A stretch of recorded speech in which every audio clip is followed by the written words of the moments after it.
So the reason I think I feel confident is because someone allowed me to make mistakes. And then I went on to make so many mistakes that I stopped worrying about making new one. When you made 100 mistakes and then when you're making 101st mistake, it's not a big deal. So whenever I had to try something new, I was never afraid or worried about making a new mistake because I was like, hey, I made so many, what? And I saw that nothing really that bad happened. I mean, what's going to come out of this again?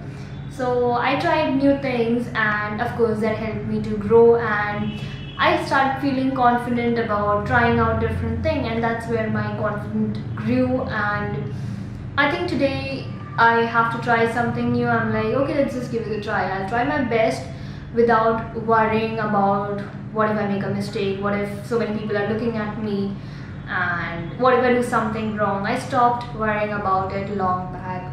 And actually that's how I even conduct my training program. I usually ask them to do the task at hand and then we will learn about it.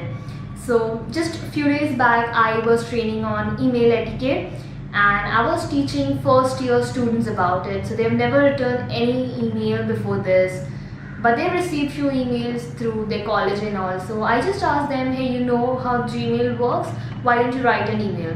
And they all kept looking at me like, aren't you supposed to teach us first? I was like, let's just do it and then see what do we need to learn.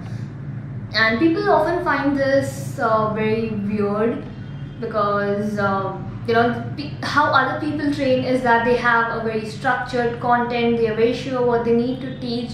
With me it is not so. I let them make mistake and then let's together learn from everybody's mistake collectively. So I never make PPTs, and I really, unless I have a video or a picture to show, I really don't like making it, and I don't like to have a very structured content to train on.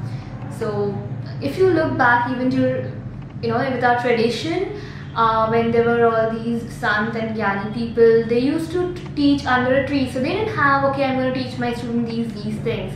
They had an end goal in mind, and they would bring out the content very spontaneously. So I think that was the most purest form of teaching, and that's where I'm going forward with. So I let them make as many mistakes as they want, and then let's correct it and learn from it. And I really hope that students will also take it in that perspective. If they can learn from it that, hey, it is okay to make mistake, and they take this forward with them, I think they can really grow. They have the potential. The email that I had asked them to write, it turned out to be pretty good than what I had expected, because they were first year students. So I think that should give them confidence that, hey, even my worst is not that bad. So if I learn something from here today, maybe I'll do much better. And then they're more curious to learn because they want to know, hey, where did I go wrong? What can I do now? And it feels very personalized approach. And that often brings different content into picture. So for some class I have to train that, hey, HII is unprofessional, whereas for some other class that doesn't come up. So it is very personalized training, plus it lets you make mistake and do stuff practically. So I just have one thing to tell my students, that don't be afraid to make mistakes, because together we're gonna learn much more from our mistakes than from a PPT or a video that you watch.